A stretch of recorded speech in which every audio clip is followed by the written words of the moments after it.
Hi there, it's Joe here, ZL1PMY. Just turn that down a bit.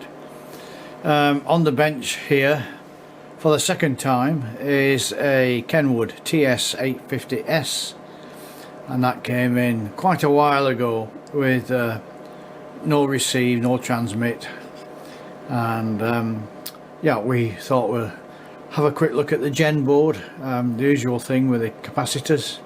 However, the gen board has been totally mauled by someone else. It was a real mess. The capacitors had been changed, but for yellow surface mount types, and it looks like some of the chips have been taken off and put back on. And I didn't want to invest too much time to find that gen board was not resurrectable. I did do a quick test on it. It's not producing any output at all, and so we sent off to Italy for a second user, not second user, that's the wrong term, an aftermarket gen board, which has been produced using a single chip, does all 4 outputs, and I thought I'd do a video to document putting that in and seeing what else is wrong with the set. Without a gen board it's hard to actually troubleshoot the set right through, so we just put it on one side until that board came. So in the next segment I'll unpack the gen board, show it to you. I'll put some details on the screen later on, and we'll see how this all goes. So stay with me. So here's the detail of the carrier unit. It comes from a website, www.rfsystem.it, Italian website.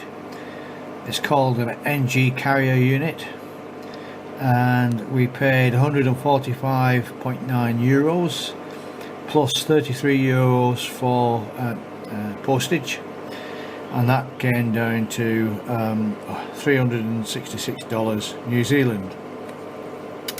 And here is the actual board. It uses a more modern chip that generates all 4 carrier outputs, so you can see the coaxial connectors. It's exactly the same size as the existing board, so it should go straight in and plug in. Now on this particular radio set I don't know if there are any other faults. Obviously we checked with the owner that spending this sort of money on a card is okay. I suppose it all depends on what value you place on the set. So after a cup of coffee I'm going to come back and take the radio apart, show you the old board which is in a bit of a state, and then we'll fit this board and see how much of the radio set is actually working. So I'll be back with you soon. So the gen board sits under this module. Got to take 6 screws out. This module will just lift off to reveal the gen board. And the old gen board had 4 chips, each one producing one of the mixer frequencies. And you can see the repair attempt. It's got these yellow surface mount caps, but it also appears, let me just see if I can get a better focus on that, get that lead out of the way. There you go.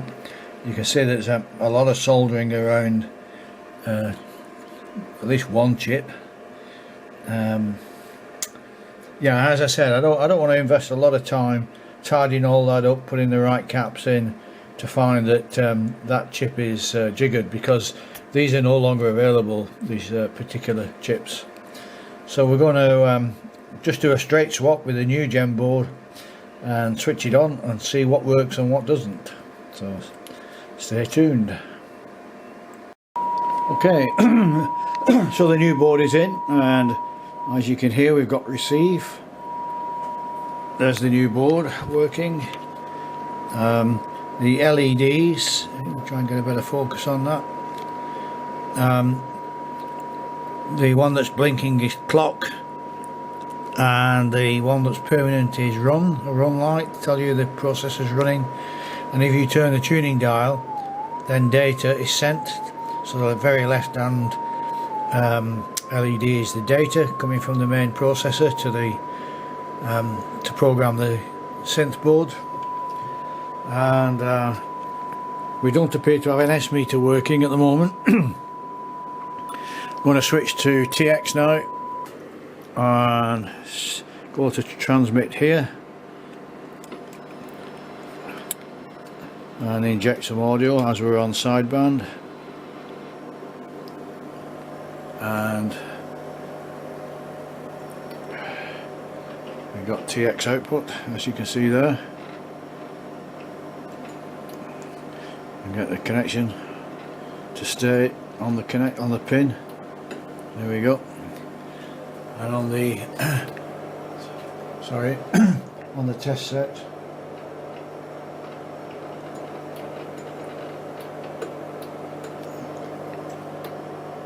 we have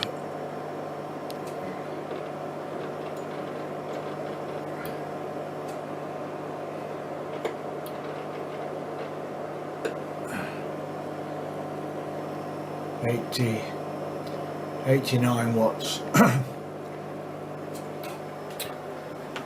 So apart from the S meter, that seems to be okay. Just take it back off, and I'll have to dig out the drawings and have a look, you know, why the S meter is not working. But certainly the gen board, the new gen board from Italy, was indeed plug and play, providing that the set has no other faults. And this set appears to be functional, just without an S meter at the moment. Okay, so I started to look at the S meter, and we needed to dial in a particular frequency. Press enter, and we found that the whole left side of the keypad isn't working. The middle works. 2, 5, 8, 3, 6, 9, but the the left side of the keyboard ain't working. So that's another thing to dig into when we get the manual printed out. It's obviously not as straightforward as we thought. Although the radio is working, no S meter, no keypad, and who knows what other functions aren't working. So we'll get into that with the manual. Okay, so the S meter was just a dirty switch for the AGC, and here you can see we've got 6 dB microvolts, which according to the setup instructions should be S2, which it is roughly S2.